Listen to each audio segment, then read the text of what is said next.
नमस्कार. चला तर मी कल्पना आज एक नवीन रेसिपी घेऊन आली आहे. नवरात्र स्पेशल आहे. नवरात्रामध्ये आपण अनेक पदार्थ बनवून खातो.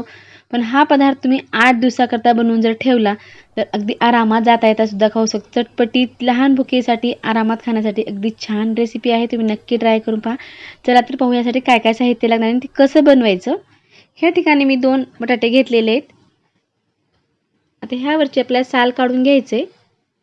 तर पूर्ण मी या ठिकाणी साल काढून घेतलेली आणि ते पाण्यामध्ये ठेवून द्यायचे. दुसरा बटाटासुद्धा मी तसाच घेतलेला आणि त्याचीसुद्धा साल काढून घेतलेली आहे. बाउलमध्ये पाणी टाकून ठेवायचं. आता दुसरा एक बाउल घेतलेला आहे या ठिकाणी, त्यामध्ये सुद्धा आपल्याला पाणी टाकून घ्यायचं आहे. ह्या ठिकाणी अशी मी खिसणी घेतली आहे. तुमच्याकडे कुठलीही खिसणी असेल तर चालते.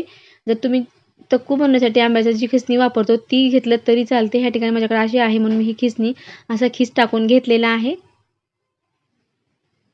अगदी पाहताच मला लक्षात असेल लांब मस्त असा आपला हा खीस बनून तयार झाला आहे. त्याच पद्धतीने मी दुसरा सुद्धा अर्धा राहिलेला शिल्लक बटाटा तसाच खिसून घेणार आहे. अगदी छान लांब आकारामध्ये आपला हा खीस पडतो आणि पटकन चटपटीत चिवडा आपण ह्या ठिकाणी बनवणार आहोत. अगदी 5 मिनिटामध्ये एका बटाट्यापासून भरपूर असा चिवडा बनवणार आहोत. अगदी छान आपलं खीस तयार झालेला आहे ह्या ठिकाणी. आता ह्यामधलं पाणी काढून घ्यायचं आहे. पाणी पूर्ण ह्या ठिकाणी मी आता नितळून घेणार आहे. त्या अगोदर आपण दुसरं एक बाउल घेतलेला आहे आणि दुसरा जो बटाटा आहे खिसून घ्यायचा आहे आपल्याला. आणि ह्या ठिकाणी मी प्लेट बदललेली आहे आणि आता ह्या ठिकाणी चिप्सची प्लेट घातलेली आहे. आपल्याला चिप्स टाकून घ्यायचे आहेत. एका बटाट्याचा आपण खीस काढून घेतलेला आहे आणि एका बटाट्याचे आपण चिप्स टाकून घेणार आहोत. आता चिप्स सुद्धा टाकून झालेले आहेत. दोन्ही चाळण्या ठेवून आपण एक अशा चाळणीमध्ये आपण हे खीस टाकून दिलेलं आहे, जे की पाणी पूर्ण नितळलं जाईल खाली. आणि दुसरा बाउल घेतला आणि त्या दुसऱ्या बाउलमध्ये सुद्धा आपण अशीच चाळणी घेऊन जे आपण चिप्स केले ते सुद्धा आपण असेच काढून घेणार आहोत, जे की पूर्ण पाणी जे आहे ते निघून जाईल आणि आपले जे खीस आणि चिप्स आहेत ते सुके होतील. आता पाणी पूर्ण काढून घेतलेलं आहे. आता एखादा मोठा आपल्याला कॉटनचा रुमाल घ्यायचा आहे आणि ह्या पद्धतीने तो आपण अंथरून घेतलेला आहे. जे चाळणीवरती आपण खीस आणि चिप्स करून ठेवलेले आहेत ते आपल्याला दोन्ही साईडनं असं टाकून द्यायचं आहे आणि पूर्ण पसरवून त्यामधलं जे मॉइश्चर आहे ते पूर्ण आपल्याला कमी करायचं आहे. अगदी पुसून घ्यायचं आहे. जर वेळ असेल तर 5 मिनिटाकरता ठेवलं तरी चालते. जर झटपट आपल्याला लगेच बनवायचं तर लगेच पुसा आणि लगेच बनवलं तरीसुद्धा खूप छान होतात. आता ह्या ठिकाणी तर आपण लगेच झटपट बनवत आहोत, त्यामुळे वेळ बिलकुल आपण ह्या ठिकाणी दिलेला नाही.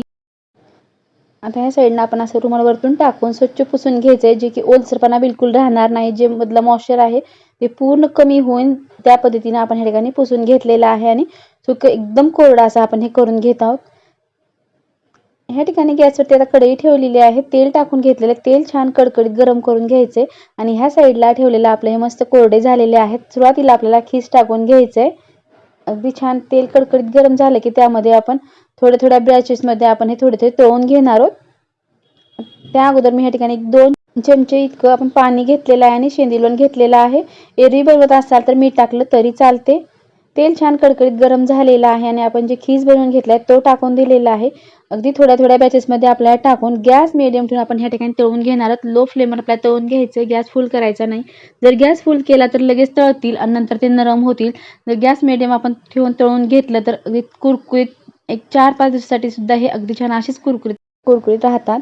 जे आपण शेंदुऱ्यांचं पाणी केलं ते टाकून दिलेलं आहे. आता पाणी टाकताच पाहू शकता ह्या ठिकाणी अगदी कुरकुरीत व्हायला सुरुवात झालेली आहेत. अगदी क्रिस्पी होतात आणि जे शेंदुऱ्यांचं पाणी आहे ते आतमध्ये जाऊन अप्रतिम चवीचे बनतात.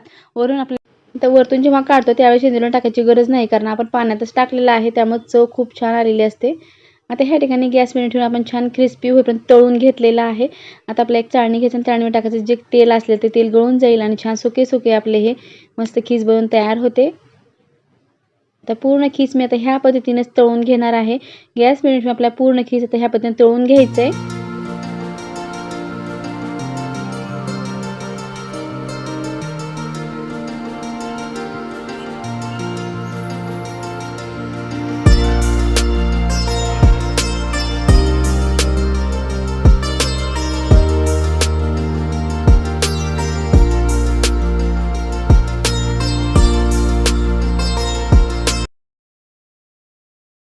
आता ह्या ठिकाणी खीस तर आपला तळून झालेला आहे.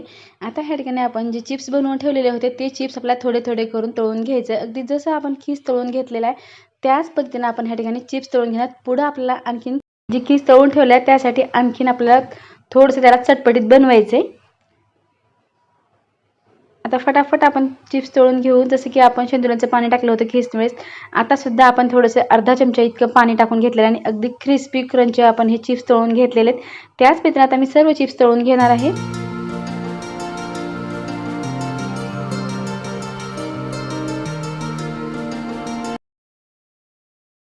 आता सर्व चिप्स तळून झाले. त्याच तेलामध्ये ह्या ठिकाणी मी अर्धी वाटी इतके शेंगदाणे टाकून दिलेत आणि 1 मिरची इतकी मी कट करून घेतलेली आहे. दोन्ही एकत्रच आपल्याला तळून घ्यायचं आहे, जे की अगदी क्रिस्पी असे आपले शेंगदाणे होतील इतकं आपण तळून घेतलेलं आहे.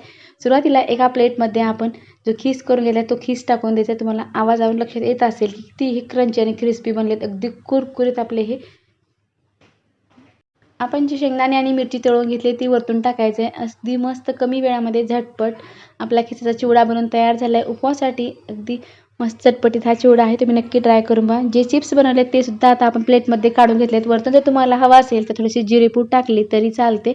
अगदी चटपटीत आपले थोडंसं लाल तिखट टाकता आणखीन मसालेदार हे चिप्स बनतील. पण ह्या ठिकाणी मी काहीच टाकलेलं नाही आहे. फक्त आपण साधे चिप्स ठेवलेले आहेत आणि चिप्स वरतून जर तुम्ही लाल तिखट आणि थोडी जिरेपूड टाकला तर अगदी मस्त आणखीन चिप्स चटपटीत बनतील.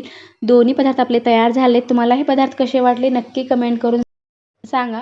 किंवा माझ्या चॅनलवरती नवीन असेल प्लीज चॅनल लाईक करा, शेअर करा, सबस्क्राईब करा. जेव्हा मी असे नवीन व्हिडिओ बनवेल सर्वप्रथम तुम्हाला पाहायला भेटतील. व्हिडिओ पाहिल्याबद्दल धन्यवाद. पुन्हा भेटूया अशाच एका नवीन रेसिपीसोबत.